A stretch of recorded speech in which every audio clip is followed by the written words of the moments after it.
This meeting is purposely meant to bring together policymakers and African communities and organizations based in The Hague, so that they can dialogue and try to exchange ideas on issues affecting them, what affects the communities and the organization, but also what are the challenges for policymakers. To find solutions affecting the African community, we need to really reach out to the policymakers. So we're trying to bridge that gap by bringing them together. Policymakers at different levels. That's why you see we have local government and we have people from the Ministry of Social Affairs. Those two levels are very important. And secondly, is because the African community are not visible.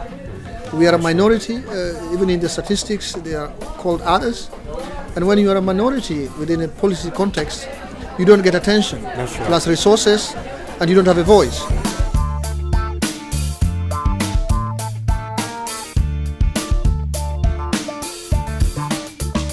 That's the thing we are focused on here. Because of the diversity in Africa, that's a reality, but it's also a challenge.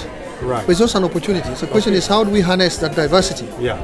So you can see the first people who came, we have a long list of people invited for the previous discussions. Right. Then we had a pre-expert meeting. We invited more than those 43, but not everyone attended. Okay. But we started the initiative with at least few communities, around 5 African communities, with the hope that once you show them a model, others will see the value of it and start joining. Yeah. When you announce things, especially things that are not tangible, where we don't see direct benefit, That's right. it's very difficult to convince people. Okay. But once they start to see that these things are working, then it makes a difference. People will start to say, now I need to be part of it. That's right. Especially the issues that have been raised here, what we summarized here, there are issues affecting every African community, regardless of which country they come from. Okay. They're affecting all organizations. Financing, access to policy is a problem for everyone.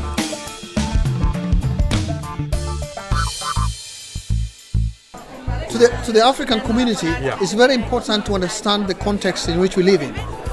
Knowing the country, knowing the system, knowing the policy goals, policy interests is very important because we can connect our own interests to them. And in that way we can find a way to solve our problem. And that we can do collectively through platforms or initiatives that brings us together so that we have a common voice. And visibility through tools that we have developed, especially media coverage, not only in terms of television, but we can also do print media and other outlets to make this more strong.